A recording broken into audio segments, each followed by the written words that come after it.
Bisa? Ups.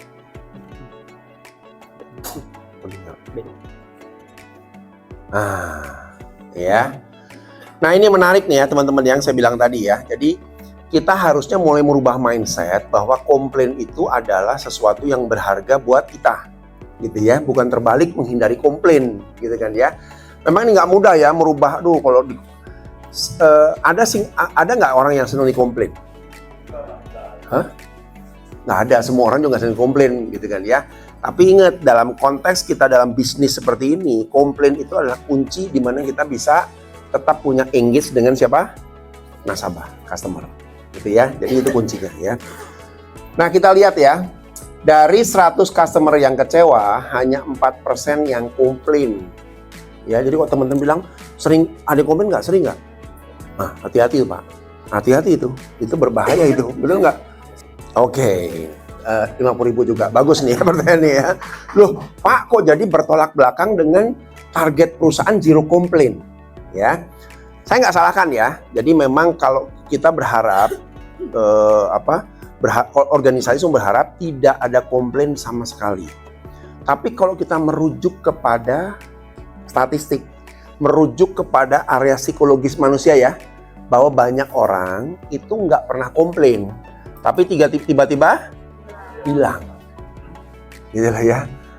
Bukan berarti bahwa harus banyak komplain, enggak, tapi kita harus aktif. Jadi makanya kalau di perusahaan tuh biasanya ada apa namanya? Customer voice, customer satisfaction. Itu sebenarnya untuk ngelihat. Karena kalau orang ditanya, Pak, gimana kondisinya? Ya lumayan sih, lumayan tuh gimana Pak? Iya ada komplain sih sedikit. Nah, ini harus kita tangkap sebagai hal yang positif. Maksud saya begitu Bu. Bukan berarti bahwa kita harus banyak komplain. Semakin banyak komplain, semakin bagus. Bukan begitu juga. Ya semakin sedikit komplain, semakin bagus. Tapi ingat, di konteksnya customer, itu banyak sekali yang begitu. Saya berapa kali pernah tuh, gimana Pak? Mohon maaf ya Pak ya. Gini. Nggak apa-apa Pak Andre. Nggak ada masalah kan Pak? Nggak, biasa. Tiba-tiba hilang seumur hidup, nggak pernah balik lagi. Kan bahaya nih ya. Ya, gitu ya. Jadi bukan berarti kita senang dengan komplain, tapi kita mesti hati-hati bahwa jangan sampai dengan tidak komplain, dengan tidak speak up gitu ya, mereka tidak speak up ngomong apa adanya, kita malah kehilangan customer. Nah gitu intinya ya. Oke. Yang pergi itu hanya 5% yang kembali, katanya begitu. Jadi yang tadi tuh ya, jadi 91% tidak pernah kembali pada kita lagi. Nah ini yang bahaya juga, gitu kan ya. Ada nggak sih yang tiba-tiba menghilang? Banyak nggak? Ada nggak? Tiba-tiba hilang, gitu kan ya. Nah itu mesti kita waspadai gitu ya. Berarti ada yang something kita mesti mungkin diperkuatnya bukan pada saat komplain ya, diperkuatnya di customer voice tadi. Ada engage sama nasabah, Bu gimana Bu kondisinya, gitu kan ya.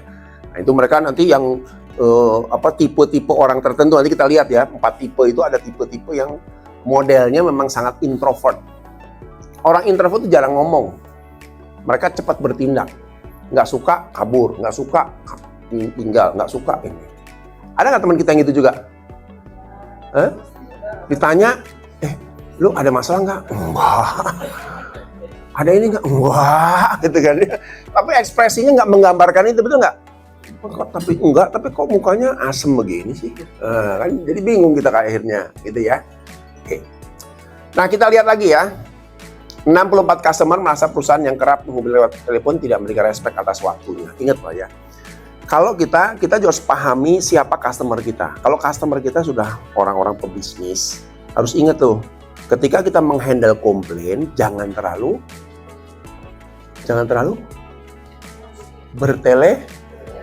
berbelit-belit. Wah, karena apa? Buat mereka, jadi kita lihat dia ya, tipe-tipe pebisnis itu tipenya apa? Ini waktu nih. Saya pengennya nelpon, saya pengennya datang, cepat solusi. Jadi gimana? Gitu kan ya? Dia nggak senang dengan cerita kita yang panjang lebar ke sana kemari. Nah, tetap karena kita konteksnya kita punya prosedur, nah kita harus mulai berlatih cara menjawab prosedur dengan cepat tuh bagaimana. Nah ini Pak harus ada exercise ya di dalam di internal ya. Kalau saya biasanya mengajarkan kalau ngadepin komplain yang begini, yuk latihan di kita nih. Ya ini orang buru-buru, orang cepat, orang bisnismen, waktunya berharga buat dia, nggak mau yang berbelit-belit, pengen solusi, gimana ya jawab tek. Nah gitu ya. Tidak harus kaku punya prosedur enggak, tapi itu lebih ke teknis bagaimana kita jawab mereka. Gitu. Kalau teman-teman misalnya lagi buru-buru gitu ya, terus tiba-tiba ketika kita komplain ke orang berbelit-belit. Contoh ya, misalnya Pak, misalnya beli handphone lah ya, sini dulu Pak. Nah kita latihan dulu nih, contoh nih ya. Latihan nih ceritanya. Ini komplain saya nih. Komplain ceritanya saya beli handphone nih. Saya komplain dulu Pak. Nanti kita gantian ya. Pak, ini gimana sih nih? Saya beli handphone S23 nih kayak begini.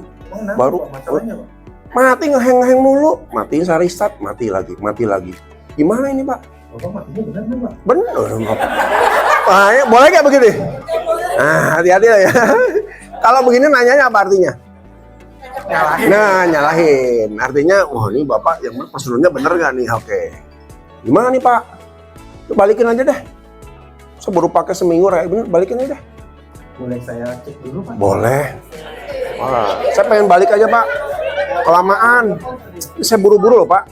Ini ada bisnis raksasa nih lagi cepet-cepet nih. Pak, ada handphone satu lagi? Gak ada, satu-satunya. Ini bisnis miliaran nih Pak. Gimana dong? Mungkin kalau Bapak ada backup data di luar, saya pinjemin handphone saya dulu deh Pak. Ini saya cek dulu. Handphone baru? Lama-lama Pak, punya Bapak kan juga lama kan ya? Wow, kan baru seminggu. Udah saya ambil stok di dalam Pak ya. Bener bisa ganti nih? Diganti enggak Pak, saya pinjamkan dulu, saya cek kerusakannya. Kalau memang harus diganti, saya ganti Pak. Aduh kelamaan nih, buru-buru nih. Ini saya seperempat menit lagi mau berangkat ini. Ya, coba cari handphone baru lagi deh. Mana handphonenya saya cepet mau pakai nih. Oke, saya pinjamkan handphone dari stok. Aduh, saya cek dulu ya Pak. Kalau pinjemin gimana? Saya mau keluar kota, masa pakai handphone bekas. Waduh, kalau diganti, saya laporannya gimana Pak? Stok yang keluar kan nggak ada pembelian. Ya, kemarin janjinya katanya kalau rusak siap garansi. Gimana nih? Contoh. Oke, thank you Pak ya. Kasih poso dong, 100.000 deh. Ya.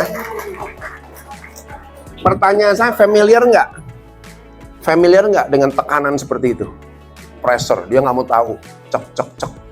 Tanpa mau peduli dengan yang namanya prosedur. Nah, kita harus tahu, ini gimana caranya nih ya. Kan konsep kita tetap ya, wah ini orang kayaknya salah persepsi. Saya punya prosedur. Tapi dia buru-buru, cepet-cepet, pengennya harus hari ini juga, saat ini juga. Nah berarti gimana caranya? Nah nanti kita coba step by step kita kupas gitu ya kalau kondisinya seperti itu. Lalu mengurangi kehilangan customer 5% dapat menaikkan profit dengan potensi 50%. Jadi sebenarnya gini ya, kalau saya percaya kalau kita bisa engage dengan customer, kita bisa jaga mereka tetap stay dengan kita kasih pengertian yang baik gitu ya. Karena saya punya kurang lebih sekitar 3-4 customer yang awalnya pernah komplain luar biasa Pak. Dia marah, saya bilang Pak sorry ya saya nggak bayar ini karena begini-begini. Kita pendekatan terus menerus. Sampai sekian tahun akhirnya jadi customer yang loyal. Gitu ya. Jadi selama kita bisa menghandle seperti itu, jangan takut dengan komplainnya. Gitu ya.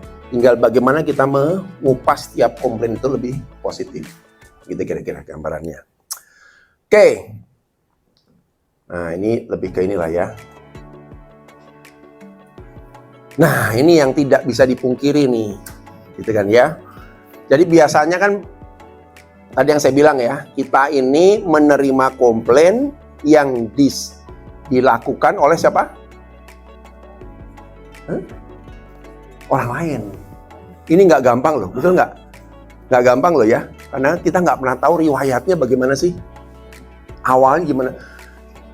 Kita kalau seorang komplain misalnya, Dia bisa nggak? Bapak dulu salesnya siapa? Bisa nggak? Nggak bisa ya. Oh, nggak tahu lah pokoknya. Oh, yang gondrong-gondrong. Oh, cuma gitu doang. Paling gondrong siapa ya? Kan juga semua gondrong nih. Gitu kan ya. Nah, ini yang repot lagi nih. Sehingga kita tidak punya jejak sama sekali. Apa sih problem di awal yang di ini. Jadi mungkin connecting ke arah sananya minimal kita harus tahu dulu nih riwayatnya bagaimana. Kalau kita nggak tahu sama sekali, waduh, Bapak ini nggak bisa ngejelasin siapa salesnya, lalu dijelasinnya apa. Nah, kira-kira kita bisa lakukan apa? Dalam waktu singkat, waktu dia mulai komplain. Apa?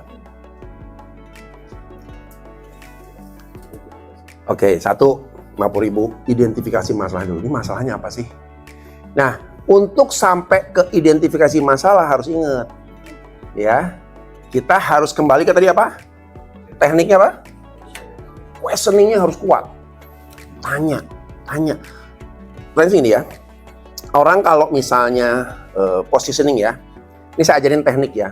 Kenapa dalam interview atau dalam proses-proses kita harus menghadapi orang, kunci dasarnya itu kita harus tahu bargaining-nya di mana.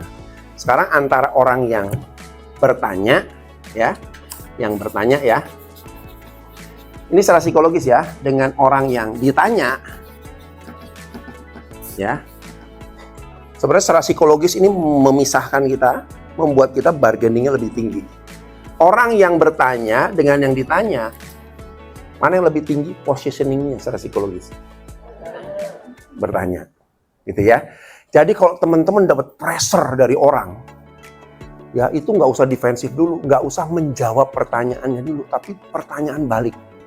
Mohon maaf Pak, boleh saya lebih tajam lagi, boleh saya analisa dulu, boleh saya tahu maksudnya apa. Itu membuat badan kita naik. Kalau nggak naik setinggi pun minimal sejajar. Ya, jadi kalau kita dapat pressure dari orang tuh tanya dulu, gitu kan ya. Juga sama dengan teman-teman kalau misalnya yang paling simpel apa sih, kita mingle ya. Misalnya ada undangan lah dari perusahaan lain. Kita datang nggak saling kenal nih, betul nggak? Nggak saling kenal nih. Kira-kira gimana reaksi kita biasanya? Nggak saling kenal nih, siapa ini? Ini siapa ya? Hah? Nah, oke, perkenalan misalnya. Pak, saya Andreas Pak.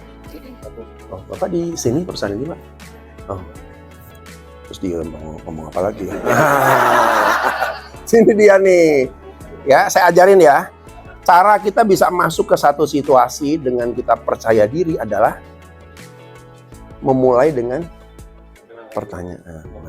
Duduk bareng. Oh Pak, rumah di mana Pak? Jauh dari sini? Oh, dekat ya. Hujan tadi Pak, kehujanan di sini. Waduh, sama pas aja hujan. Betul nggak? Tapi membuat kita juga tenang dan membuat orang yang kita hadapi juga semakin merasa bahwa ini orang bukan hebat sih, enggak sih. Maksudnya ini orang juga bukan, artinya dia punya bargaining yang sama. Nah, teman-teman juga sama gitu ya. Nanti ketika kita menghadapi itu, yuk kita tanya dulu. Nggak usah jelas, oh jadi gini ya Pak ya, prosedur kami, oh jadi gini ya Pak ya, masalahnya jangan dulu, itu simpen di belakang dulu. Tanya dulu. Nanti orang merasa, oh saya jadi orang penting nih karena banyak ditanya. Saya menjadi orang penting karena banyak diklarifikasi detail masalah saya apa. Merasa diperhatikan, itu dulu kuncinya tuh. Jadi emosi itu kalau belum stabil di tahapan itu, sampai kapanpun kita jangan dulu menjelaskan macam-macam. Gitu ya. Hanya memang repotnya kalau di email bagaimana nih? Nah, di email kan seret, ngomel-ngomel kan ya. Bahasanya dasar, wow. Nah, kita bingung nih. Aduh, jawabnya gimana nih ya? Gitu kan ya. Jadi bahasa, karena kalau dalam konteks surat menyurat atau tulis bahasa ya, dalam bahasa ya, kan ada yang paling tinggi itu bahasa lisan. Ini bahasa apa? Tulisan. Tulisan. Ini bahasa body language. Nah, atau isyarat. Nah, kita lihat nih urut-urutannya ya. Komunikasi yang paling bisa membuat cepat tuntas, apalagi udah masalah yang sifatnya emosional, memang tidak bisa dipungkiri, memang bahasa lisan. Karena bisa interaktif, tektok. Kita kan punya perasaan juga, oh dia kayaknya seperti ini emosinya. Oh, saya harus lebih begini. Karena ini kalau di bahasa lisan seperti itu. Gitu kan ya. Lalu bahasa yang paling bawah. Ini lisan direct ya. Makanya contoh kalau dalam training lah ya. Saya kalau kemarin ketemu banyak perusahaan, Pak, gimana hasil training online? Biasanya gimana jawabnya? Nggak efektif, Pak. Karena apa? Sebenarnya sama-sama aja kita berhadapan dengan orang. Tapi energinya nggak sampai, terhambat oleh pulsa. Itu blek mati, aduh, ngomong apa nih? Wah, pulsanya wifi-nya terganggu gitu kan ya. Wifi juga suka ngeheng kan. Ini jadi masalah juga nih. Ya. Jadi saya sebagai trainer saya bilang tidak ada yang bisa menggantikan training onsite offline seperti ini karena impact-nya kuat. Ya, jadi emosi saya bisa tersalurkan ke teman-teman, emosi teman-teman bisa saya tangkap langsung. Ya, makanya bahasa lisan itu bahasa paling optimal. Ya. Nah, ada lagi bahasa yang kedua, ya, lisan tapi online gitu kan ya. Ya, masih lumayan lah walaupun tingkat efektivitasnya ini. Kalau online hanya apa coba? Susah interaktif ya. Karena kita nggak lihat orangnya yang mana, apalagi kalau mati kamera dan lain sebagainya, sehingga tingkat. Tapi lumayan lah, ya. Lalu yang berikutnya bahasa tulisan. Ini bahasa tulisan juga mesti hati-hati, Pak. Email, WA, ini punya karakteristik masing-masing, ya. Kalau email itu hanya berfungsi sebagai apa? Email. Cocok untuk apa? Komunikasi apa? Oke, surat menyurat. Ya, 50.000 tuh, sobat yang surat ya. Formal gitu kan ya bahasanya. Nah, kalau udah bahasa nggak formal, bahasa ngomel-ngomel susah di email. Ya, ini harus loncat ke WA karena WA masih lumayan interaktifnya walaupun nggak bisa segera, gitu ya, karena kaitan sama tangan jari kita kan ya, jari kita harus cepat dan lain sebagainya. Nah, ini bisa lebih informal, ini bisa lebih interaktif, ya kan? Interaktifnya kita pakai jari, gitu kan ya, jari kita interaktif, gitu kan ya. Nah, ini kira-kira. Kalau bahasa ini isyarat. Nah, ini bahasa yang rumit lagi nih. Ya, kalau wanita bisa gimana? Kalau perempuan gimana bahasa isyarat? Ini Pak, perempuan banyak bahasa isyarat loh. Hah?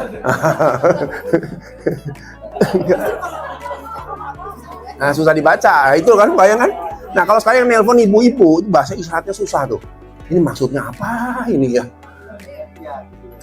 Sudah terbolak-balik gitu kan ya. Nah, ini teman-teman ya. Jadi, nah sekarang makanya nanti kalau kita ternyata lebih banyak di WA atau email, taruhlah misalnya konsumennya nggak mau, nasabahnya nggak mau, saya mau di sini aja. Nah, ada juga sih. Kadang-kadang juga ada orang yang doyannya apa sekarang kan WA itu kan sebagai salah satu cara untuk menutupi apa? Menghindari apa? Tatap muka. Kadang-kadang orang yang komplain itu pun belum tentu berani loh disuruh ketemu, betul nggak? Ya, belum tentu tuh. Oh, nggak usah lah, di sini aja lah, biar cepet nih, macam alasan. Tapi dia sebenarnya tidak berani karena tahu apa coba? Kalau dia tatap muka, apa yang terjadi? Yes, 50.000. Yang saya bilang tadi, kadang-kadang problemnya bukan di kita, problemnya di mereka. Jadi mereka komplain itu kadang-kadang tidak dengan informasi yang benar. Tidak dalam posisi mereka benar, tapi karena ada WA, ya sudah ngomel-ngomel di WA, ngomel dulu yang penting kan buat mereka kan. Yang penting ngomel dulu tuh gimana ntar. Begitu kan biasanya kalau udah taunya dia salah gimana? Setelah dijelasin kayak gini, oh iya begitu tuh prosedurnya. Wah, saya nggak tahu sih. Iya Bu, lain kali mungkin Ibu kalau apa-apa tanya dulu gini. Biasanya gimana? Udah selesai. Minta maaf enggak, ya kan? Ini enggak, pokoknya lenyap aja. Ya kayak begitu karakternya sekarang dengan adanya teknologi WA. Nah, oke, silakan. Ada pertanyaan. Yang dibahaskan tentang lisan, kemudian WA, email gitu. Bagaimana kalau komplain yang disampaikan itu melalui media sosial? Nah, Lebih ke kayak head speech gitu. Ya. Jadi kita tidak diberitahu langsung, tapi mereka bicaranya di medsos. Oke, makasih. 100.000. Nah, bagus nih ya, karena sekarang suka tidak suka kita akan menghadapi satu media yang paling apa ya, kalau menurut saya dilematis ya. Bagus di sisi tertentu, tapi juga bisa jadi bumerang buat di sisi yang lain, gitu kan ya. Nah, ini yang pentingnya gitu kan ya. Kenapa saya bilang tadi, yang bahaya itu kalau kita tidak direct one on one untuk tahu komplainnya apa, masalahnya apa, keluhannya apa. Ada banyak orang-orang yang bersembunyi di balik media. WA bisa, WA masih enak pribadi, gitu kan ya, kecuali WA group gitu kan ya. Tapi ada juga yang paling ekstrim, dia masuk media. Ya, tapi biasanya gimana di media? Entah pakai nama samaran, fake segala macam gitu ya, tapi dia punya data-datanya. Kita juga bingung, yang mana nih, ini kan nasabah yang mana? Ya kayak begitu. Jadi orang banyak bersembunyi di balik teknologi yang ada, gitu ya. Kalau ditanya caranya gimana, itu yang memang harus kita waspadai. Nah, sekarang kan gini ya. Makanya saya bilang tadi, ini kan ada dua area ya. Yang bawah nih area yang sifatnya personal. Ya, bisa kebayang nggak sih? Ini ada orang, ya. Nanti kelihatan tipenya ya, tipe pribadian orang macam apa yang modelnya kalau dia nggak puas di sini, dia ngerasa tidak dapat solusi, dia lempar masuk ke media yang sifatnya beri, medsos dan lain sebagainya. Ya, ini mulai banyak sekarang nih, karena medsos itu bisa jadi sebagai alat untuk apa? Kalau sekarang mahasiswa ngapain nih? Demo nih, sebenarnya lagi demo mereka nih, ya kan? Didengar speak up-nya, didengar banyak orang dan lain sebagainya, gitu kan ya.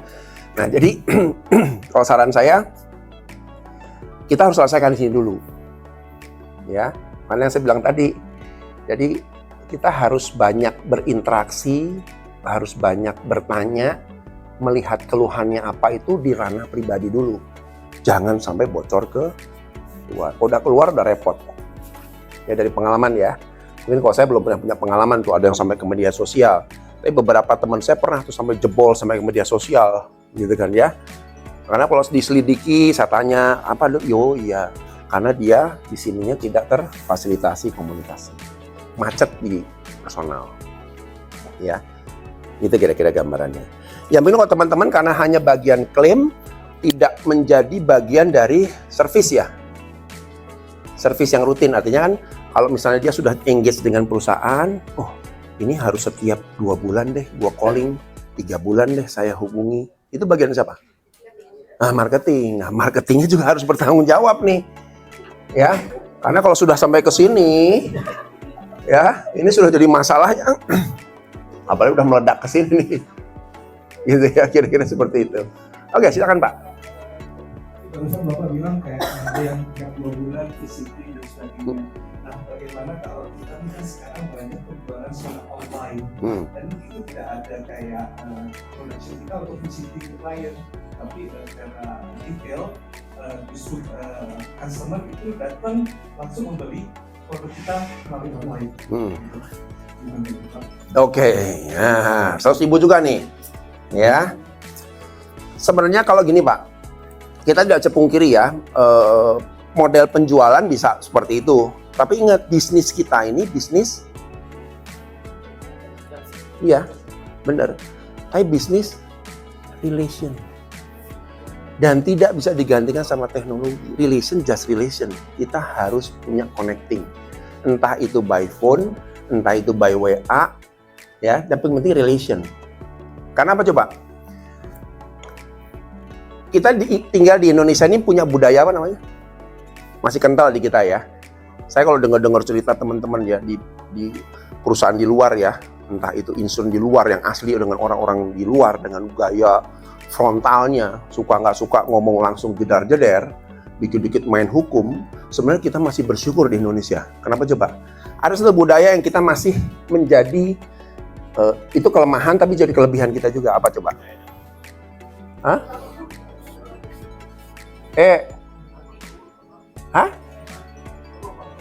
Siapa tadi yang betul ya? Nah, itu 50.000 tuh. Ewo, Pak, kewo. Wah, gitu tulisan saya nggak ngerti nih. Ya, betul ya. Jadi kita ini di Indonesia ini budaya pakewu itu bisa jadi kekuatan marketing kita.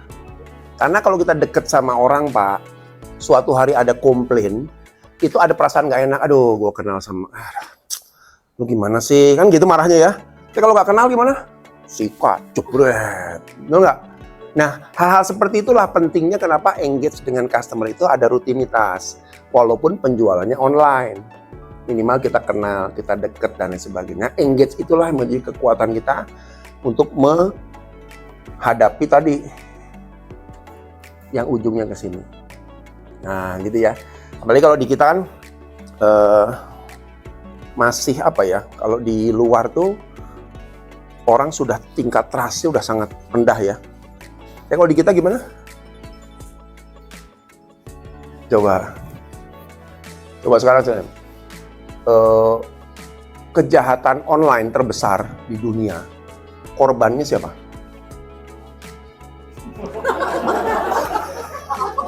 Korbannya ya. Coba ini lihat statistiknya ya. Korban kejahatan online terbesar di dunia itu ternyata Indonesia. Karena mereka tahu orang kita itu gampang trust, gampang pakewo, yang nawarin ya udah deh. Nah, ini yang akhirnya mereka kita nggak kritis, bukan orang kritis nggak satu. Tapi itu kan sisi lemahnya. Tapi lebihnya apa ya? Lebihnya tadi, ya engage inilah menjadi kekuatan kita untuk membuat customer itu kalau sampai kejadian marahnya tuh masih terkendali gitu loh ya. Tapi kalau udah nggak kenal, lu siapa sih? Ya misalnya orang ini ikut program tahun 2012. Sepanjang dia engage dengan kita, nggak pernah ditelepon, nggak pernah ada orang yang call, nggak pernah ada. Kebayang nggak sih? Tiba-tiba di 2024 ada masalah, terus klaimnya ditolak. Nih, banyak ya? Udah nggak kenal, emosinya tinggi, apa yang terjadi? Ketemulah sama mas apa nih? Waduh, habis lah udah. Dia stres, aduh sialan gue yang angkat telepon. Tadi asal udah mau lewat nih, telepon siapa dari atasan. Sialan nih, kena deh konsumen yang ngejebret saya nih. Betul nggak?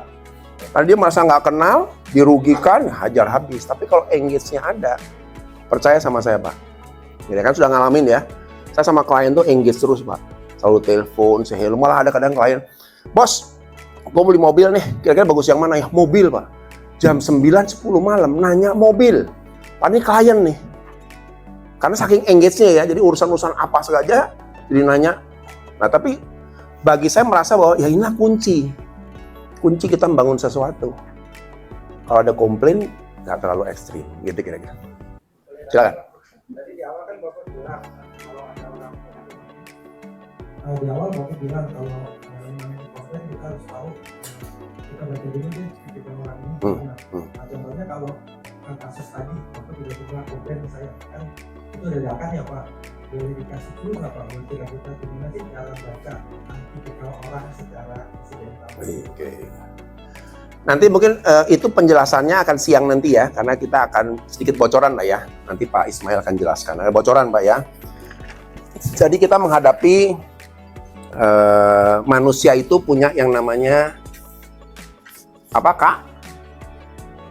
Depannya N.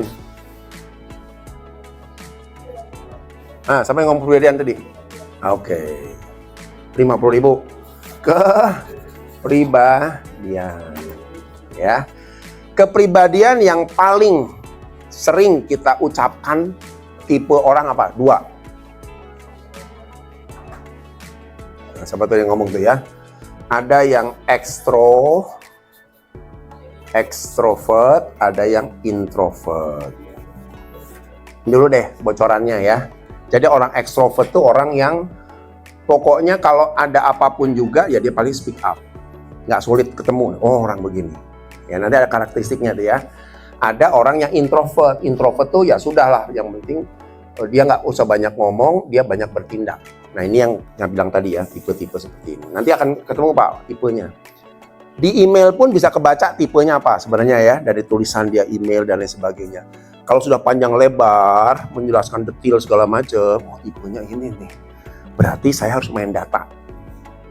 Ada orang yang, wah ini kok ada kucing, kecoa, apalagi tuh ya, ini bahasa-bahasa serangga-serangga, ngomong binatang, serangga-serangga. Wah ini tipe orang, tipenya nih dominan nih pasti nih. Caranya berbeda. Ya. Atau ada orang tipenya pakai bahasanya slang. Ya kan ada yang gitu ya, bahasanya SBH. Sebuah, tulis sebuah SBH, siapa ini maksudnya? Ada nggak begitu? Ya lagi emosi nulisnya potong-potong. Nah berarti tipe orang influence gitu ya. Ada orang pendek-pendek, Pak gimana sih? Titik, pakai emoticon. Nah ini tipenya apa? Nanti bisa Pak dari situ kita lacak gitu ya. Oh kalau begini jawabnya saya harus apa? Oh kalau begini jawabnya harus apa dan lain sebagainya. Itu Pak. Tapi secara umum kurang lebih ada 2 tipe seperti ini ya. Ke 50.000 tadi ya. Oh 100 ya lupa. Ya silakan. Enggak 100 Pak.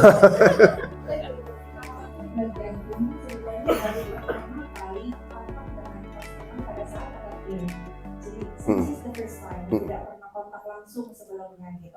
Tidak pun lewat email biasa disampaikan. Tapi kan kita menerima komplain, pertama kali yang harus dilakukan ketika meresponnya ya Pak.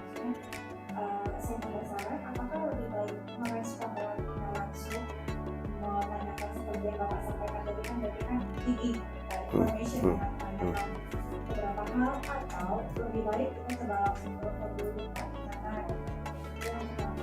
Kemudian yang kedua, sebetulnya batasan komplainnya sampai di mana? Jadi ada orang yang seperti batasan komplainnya ada masalah nggak? Misalnya nggak ada sih, tapi ya mungkin kembali jadi update sistem gitu. Apakah itu juga masuk dalam kategori komplain? Atau misalnya bentuk ketidakpuasan, misalnya 1 sampai 6 itu tidak termasuk komplain, mulai sampai 10 berarti masuk komplain, terus sampai 5. Apakah itu hanya minor suggestion atau juga masuk komplain? Oke 100.000 pertanyaannya bagus ya, 2 pertanyaan besar ya. Nah kita lihat begini ya, kalau kita bicara yang pertama tadi ya, bertanya tentang sebaiknya bagaimana. Ya ini memang serba dilematisnya ada gitu kan ya. Pertama kalau kita bicara tentang sebaiknya bagaimana, kalau saya sarankan kalau sudah problem yang sifatnya emosional memang harus face to face. Direct itu paling manjur lah ya. Karena saya kalau udah ada komplain, saya nggak pernah tuh balas gitu, nggak. Bu, boleh saya telepon? Pak, boleh saya telepon? Kalau mereka bersedia, baru kita telepon. Tapi kan kadang-kadang tergantung orangnya juga ya. Tapi kalau dia menolak, enggak Mbak, atau dia diem aja, ya udah kita by phone. Berarti orang ini orang yang tidak berani face to face dengan kita. Ya sudah kita by tulisan. Gitu kan. Tapi sebaiknya memang harus face to face. Gitu kan ya. Tapi face to face itu juga tergantung keberanian siapa? Kita juga, karena kalau udah face to face terus tiba-tiba ketemu orang yang sangat misalnya sangat data gitu ya, kita udah siap belum datanya? Jangan sampai begitu, Bu saya telepon ya, oke. Bu gimana Bu, ini datanya masalah lagi, kita jadi bermasalah juga. Jadi memang penguasaan kita tentang product knowledge, tentang spesifikasi dan sebagainya harus optimal dulu kalau kita mau direct phone. Kan kalau di email kan ada jeda ya. Bentar lihat dulu yang mana sih? Oh yang ini ya. Kan ada jeda ya. Tapi kalau udah langsung kan bentar Bu ya, saya cek dulu. Lagi marah, tuh ngecek. Gimana nggak ngamuk tuh? Ngecek apa nih Mbak? Ngecek dulu Bu, saya mau belajar nih. Yang tambah emosi lagi gitu kan ya. Kadang-kadang gitu. Ya, jadi harus kuasai dulu. Ya karena saya pada juga. Saya di kantor kan juga ada tim-tim yang mungkin nggak dia kuasai nggak nguasai prosedur. Saya bilang ya sudah kamu by email aja jawabnya karena nanti akan jadi masalah. Tapi kalau udah menguasai jawab langsung, direct langsung. Gitu kan, itu satu ya. Terus yang kedua tadi bicara tentang apa tadi yang kedua ya? Batasannya. Oke. Sebenarnya kalau bicara komplain secara formal ya, tidak ada batasan, oh ini sudah komplain, oh ini enggak. Gradasinya komplain itu berdasarkan besarnya masalah, atau yang kedua berdasarkan tekanan emosinya. Emosinya kelihatan ya, itu baru disebut. Karena ada juga yang misalnya di bawah sini ya, tidak paling bawah ya, ini kan hanya sekedar input nih, input masukan. Ada juga tuh ya, Pak, Bu, ada masalah dengan perusahaan saya? Enggak sih. Yakin Bu? Kalau mengenai ini gimana? Oke, nggak ada masalah. Kalau ini, nah ini ada sedikit sih. Nah kadang-kadang orang harus digging seperti itu ya, untuk mengeluarkan apa sih input atau masukan atau sesuatu yang mengganggu pikiran dia. Jadi biasanya masih level bawah. Tapi kalau sudah bernuansa emosi gitu kan ya, yang emosi ya, jadi patokan kita yang paling mudah ya emosinya. Ini kalau emosi udah nggak stabil begini, ini pasti ada problem yang besar sekali nih buat dia. Karena besar kecilnya masalah juga nggak gampang diukur loh ya. Bagi kita kecil, bagi dia besar. Bagi kita besar, bagi dia kecil. Susah kalau mengukur masalah. Tapi tension emosinya. Karena kan problemnya ya emosi orang ini yang bisa mengukur seberapa besar sih masalah yang dia hadapi, seberapa besar sih persepsinya, dan lain sebagainya. Itu kira-kira. Ya. Ini biasanya harus dari internal ya. Makanya kalau saya sarankan gini, mungkin sudah saatnya, apalagi di teman-teman yang banyak menghadapi seperti ini itu punya database knowledge management. Jadi semua komplain yang pernah disampaikan harus terdokumentasi, terlist. Itu bisa disebar tuh nanti ke semua yang wah ada komplain ini nih, set cari dulu database-nya. Cek, oh hampir mirip-mirip nih, mirip-mirip kan? Ya buka, ceklek, oh apa masalahnya, oh tanggal sekian pernah kejadian sekian, siapa yang handle, apa solusinya, berhasil atau enggak. Sehingga buat kita pembelajaran tuh, cepat belajarnya. Tapi kalau dari nol, jeder masalah lagi. Jadi akhirnya beban kerja kita hanya disibukkan dengan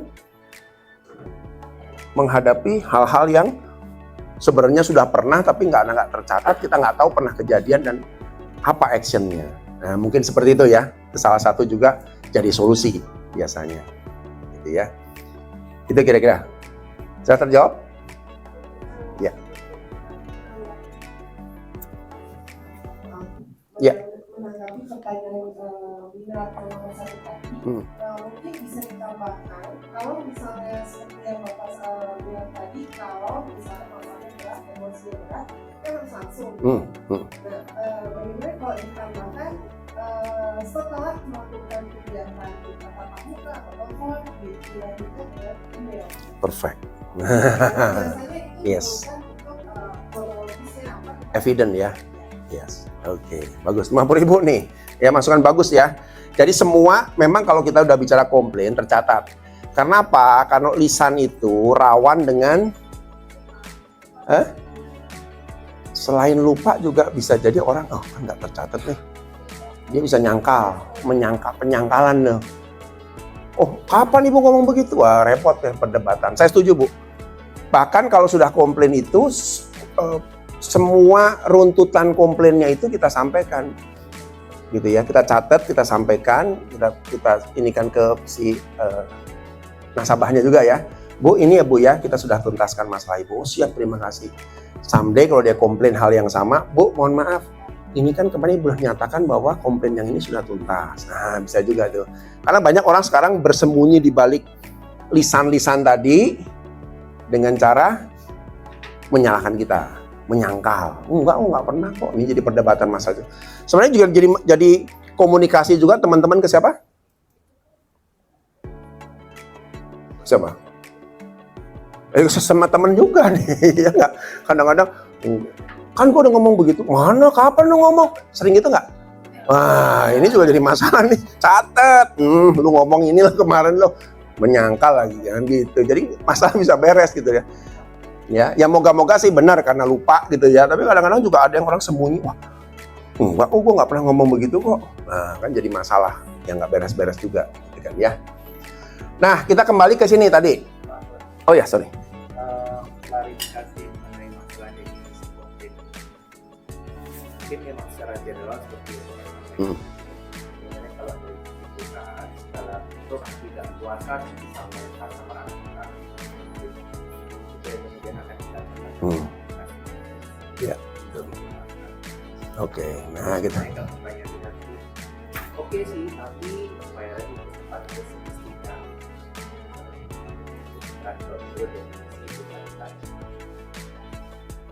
Ya, itu kira-kira. Ya, masukan ya. Jadi semua yang disampaikan oleh konsumen kita masukkan ke dalam catatan sebagai komplain gitu ya. Karena gradasi komplain kan variabel. Oke, silakan.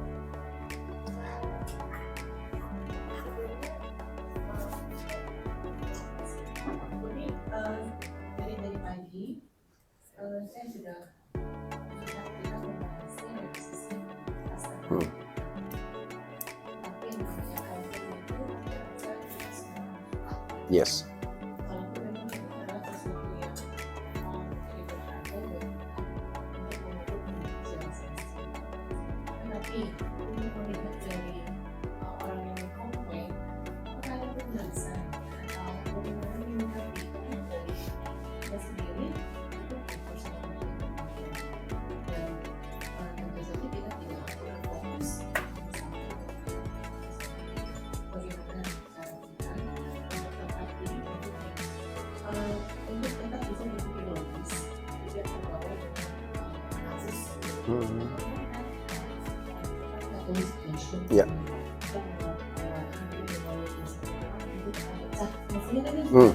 Betul.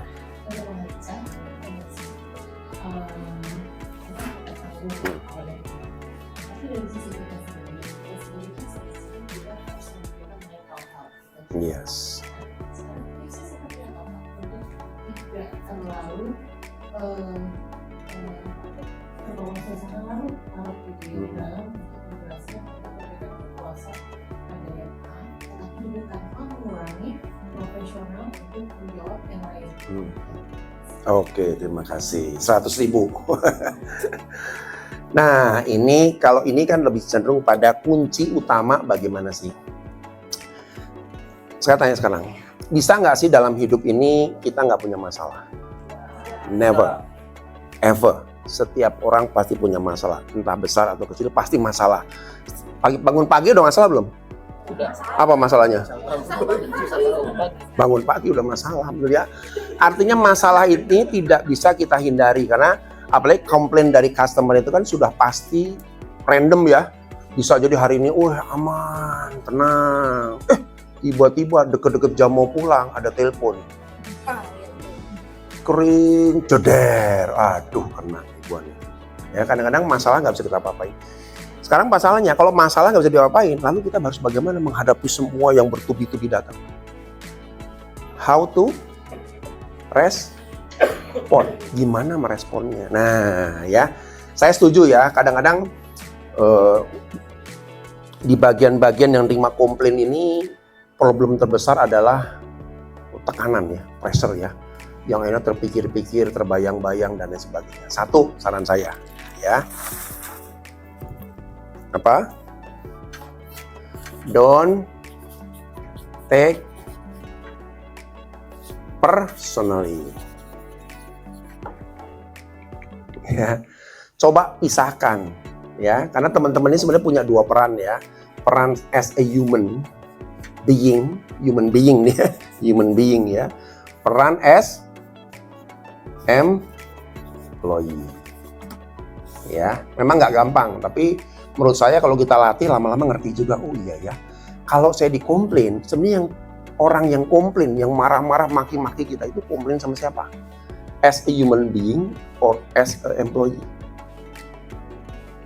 Coba. Nah, di sini. Ini sebenarnya banyak di sini ya. Orang marah, orang kesel dan sebenarnya banyak di sini. As a human being, kita tetap nice guys. Nah, jangan hilangkan ini esensi kita. Betul nggak? Kalau kita tercampur ke sini, akhirnya kita mulai menanyakan jati diri kita.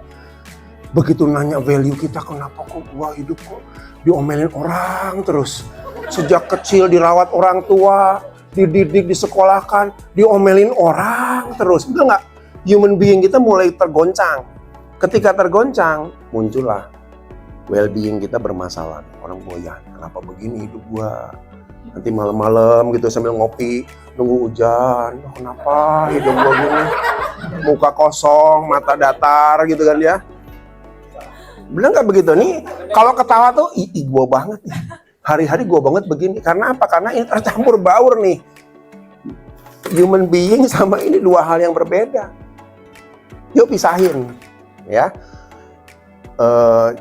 Kalau orang marah, komplain segala macam, oh ini karena saya sebagai representatif dari perusahaan. Ya sudah, selesaikan. Ini kan nggak usah take personally. Ya, karena besok akan muncul masalahnya nggak? Muncul masalah lagi. Karena kalau nggak, sekarang ini banyak loh ya, case-case yang luar biasa ya. Karena kita juga di kantor kan sering banyak kedatangan. Mungkin kalau yang paling banyak nomor 1 itu keluarga. Nomor 2 itu karyawan, orang kerja. Yang merasa kok depresi saya, stres, mulai depresi, burnout, stres segala macam. Ya, saya bilang begini, saya jelasin pasti begini. Yuk pisahin. Bapak person. Karena apa juga coba? Kalau ini tercampur, bukan soal komplain aja ya, dalam pekerjaan. Kadang-kadang kita berpikir nggak sih, kok saya di tempat kerja jadi gini-gini amat sama teman sih? Contoh, misalnya, ini kita kerjasama nih, ini ngeselin, oke, gue bales ya. Terus someday kita kepikir nggak, kenapa gue jadi jahat begini ya?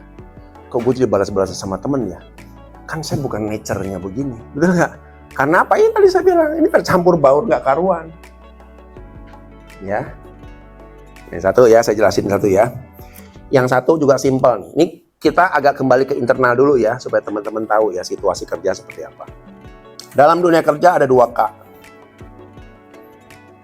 yang menimbulkan konflik yang tidak pernah bisa diselesaikan seumur hidup kita kerja. Apa coba? Konflik seumur hidup loh. Nanti saya ajarin caranya ya, ini ya. Apa? Yang pertama K apa? Yang membuat konflik itu muncul. Depannya, belakangnya N. Hai? Siapa tengok? 100.000. Yang kedua, kita kerja itu karena kita masing-masing punya kepentingan. Muncul dari kepentingan, job yang kita dikasih perusahaan itu kepentingan kita. Betul nggak? Bagian keuangan, tugasnya apa? Ngatur uang. Ya. Bagian klaim, tugasnya apa? Ya sudah. Sering berbenturan nggak? Coba, nih Pak, ini sering ribut sama siapa Pak? Bagian mana? Jangan ngomong orang ya, ngomong bagian mana sering kali, susah banget sih. Marketing. Yang lain selain marketing, yang ada di sini, ini sama ini ada nggak? Oh, dengan marketing doang ya? Misalnya. Ya. Nah, saya tanya, semua punya kepentingan nggak? Klaim ada kepentingannya. Kita punya tugas, tanggung jawab dari perusahaan. Saya harus selesaikan. Marketing punya target juga nggak? Udah dikejar target juga tuh. Coba tanya atasannya orang marketing. Dikejar-kejar terus. Gimana target? Nggak salah. Nggak salah, mereka juga punya kepentingan untuk ngejar target. Teman-teman punya kepentingan untuk menyelesaikan klaim. Nah, karena itulah seringkali kepentingan ini selalu akan menjadi masalah kita setiap hari. Gitu ya. Yang pertama apa? Yang juga akibat inilah kita selalu konflik. Nah, kekuasaan. Kayak pemilu aja kekuasaannya. Nah, yes, 100.000 nih ya. Kepribadian. Ya. Dua sumber ini, dua masalah ini tidak akan pernah hilang. Karena kepribadian berbeda, yang satu pengen cepat, yang satu santailah, slow. Ya. Yang satu apalagi?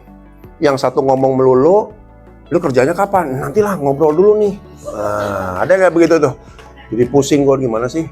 Nggak beres-beres ya. Yang satu pakai pokoknya ya.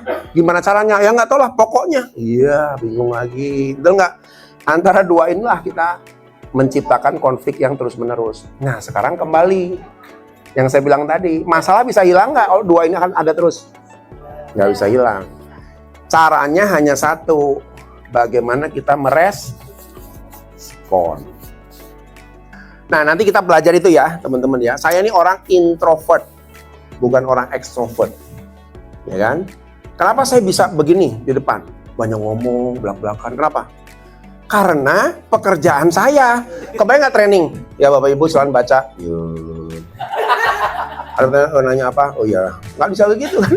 Jadi orang sebenarnya even introvert atau extrovert itu sesuatu yang bisa kita kendalikan, kita olah. Oh saya orang introvert, tapi saya pekerjaannya apa? Saya orang introvert, tapi saya ngadepin klaim, komplain, nggak masalah. Kita bisa olah. Ya, jadi nanti cara mengolah pikiran kita, karena cara berpikir orang introvert dan extrovert itu berbeda. Kita tahu, kenal diri sendiri, oh caranya begini, caranya nanti kita menikmati.